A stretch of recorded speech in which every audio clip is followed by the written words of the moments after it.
Our load bar ships with one right hand bracket and one left hand bracket.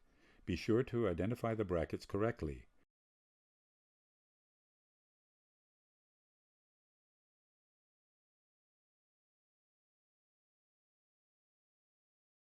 When hanging the load bar on the slots, make sure it is level.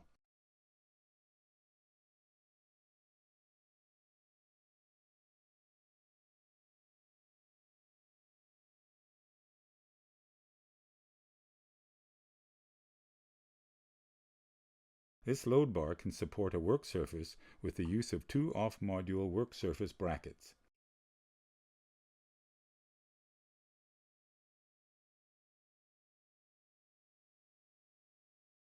Assemble the D-top by following the pre-drilled hole pattern.